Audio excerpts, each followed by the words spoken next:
लोकसभा चुनाव 2025 में संजीवनी पाकर बिहार की राजनीति में राष्ट्रीय कांग्रेस ने अकेले चलने का आगाज कर डाला है और यह चाल कोई शॉर्टकट रास्ता नहीं बल्कि 5 ईयर प्लान की राह पर चल पड़ी है। यह सही है कि यह आगाज उस खास समय में हुआ है जब आगामी विधानसभा चुनाव 2025 की सेनाएं सजानी शुरू कर दी गई है। कांग्रेस के लिए आज वही स्थिति हो गई है जो भाजपा की थी। कन्हैया के पीछे ठीक वैसे ही नेता दिखाए जाएंगे जैसे सुदर्शन चक्र लिए कृष्ण के पीछे देवताओं के चेहरे दिखाए जाते हैं।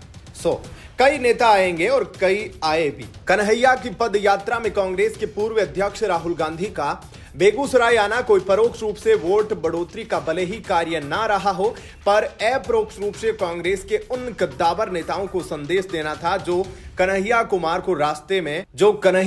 के रास्ते का रोड़ा बन रहे थे।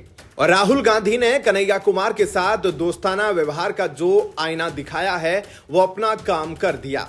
राष्ट्रीय कांग्रेस के अन्य वरीय नेता भी कन्हैया के साथ खड़े रहेंगे ताकि 60 से ऊपर के कांग्रेसी नेता यह मान चले कि यह भविष्य में कांग्रेस की चिंतन की चाबी कन्हैया के पास है। इस बात के समर्थन में खुद राहुल गांधी ने युवाओं से कहा कि पैदल यात्रा की अगुवाई कर रहे कन्हैया कुमार के कंधे से कंधा मिलाकर चले।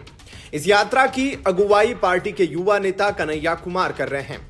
साथ ही राहुल गांधी ने पार्टी के युवा साथियों से इस पदयात्रा में शामिल होने की अपील की है। कांग्रेस के वरीय नेता सचिन पायलट भी राहुल गांधी की रैली को एयरपोर्ट से ही फॉलो करने लगे। पलायन रोको और नौकरी दो के समर्थन में नीतीश सरकार पर जमकर हमला बोला। पिछले 11 साल से केंद्र और 25 वर्षों से बिहार की सत्ता पर काबिज एनडीए नीतीश सरकार ने बिहार के नौजवानों को ठगने का काम किया। पेपर लीक में तो बिहार का बुरा हाल है। बीपीएससी से भी प्रश्न पत्र समय से पहले लीक हो गए।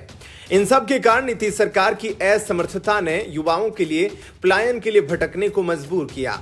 दरअसल इस पद यात्रा का मकसद 19 से 45 वर्ष के युवा है और इनका वोट प्रतिशत 40% है और यह 40% वोट पर निशाना साधकर नेता प्रतिपक्ष तेजस्वी यादव, केंद्रीय मंत्री चिराग पासवान और कन्हैया कुमार सब अपने अपने तरीके से रिझाने में लगे हैं। तेजस्वी भी युवाओं को लेकर इसके पहले भी यात्रा पर निकले थे। राजद और कांग्रेस अपने कंबाइंड एफर्ट से यह संदेश अपने समर्थकों तक पहुंचाने में लगे हैं।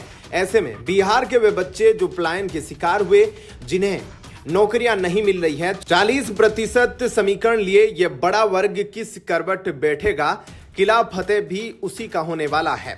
दूसरा मकसद इस पद यात्रा के जरिए कांग्रेस ने ग्राउंड लेवल पर अपने आधार को फिर से दुरुस्त करने का काम किया है। इस आधार का स्वरूप संभव हो कि उस अनुपात में नहीं निकले जो कांग्रेस अनुमान लगा रही है, पर 2029 लोकसभा में यह मेहनत कोई गुल खिला जाए तो आश्चर्य नहीं माना जाना चाहिए।